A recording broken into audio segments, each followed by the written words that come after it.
তুই তুই আছে রিয়েল তাই না? তোরা নিয়ে ছাড়লি আছে লাইক, তোরা নিয়ে ছাড়লি লাইক কমেন্ট হয় তাই তো?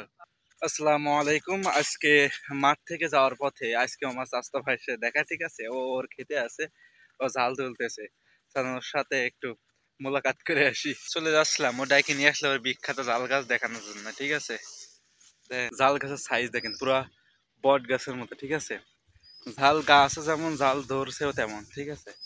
প্রচুর প্রচুর ধরছে, এটা দেখালে মানুষ পাগল হয়ে যাবে।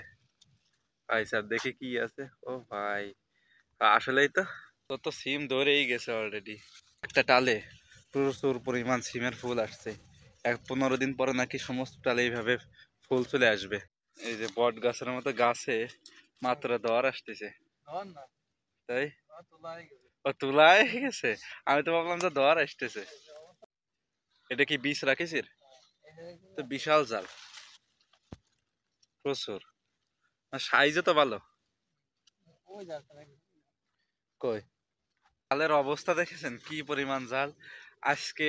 ওই যে বিভিন্ন কৃষি চ্যানেল আছে না, ওরা বিভিন্ন মানুষের সফলতা দেখায়, আমিও আজকে আমার ভাইয়ের সফলতা দেখাবো। দেখেন একদম বড়োর মতো গোল, ঠিক আছে। আমি প্রথম ভাবছিলাম যে আপেল জাল হবে হয়তো, এই যে একটা পেকে গেছে। আজকের ভিডিও আমি এখানে শেষ করে দিব। আর আজকে গিয়েছিলাম আমার থেকে কি বলে ঝাল আর ওই যে তুলতে পুঁইশাকের ফল, মানে ওর ভিডিও করতে করতে আমার ভিডিও টপিকই ভুলে গেছি। যাই হোক, ওর ভিডিও যেটা করলাম আজকে, যেটা করলাম এখন, এই ভিডিওটা আমি আজকে ছাড়বো ইনশাল্লাহ। আর আমার যে ভিডিওটা করেছি ওইটা কালকে ছাড়বো, কারণ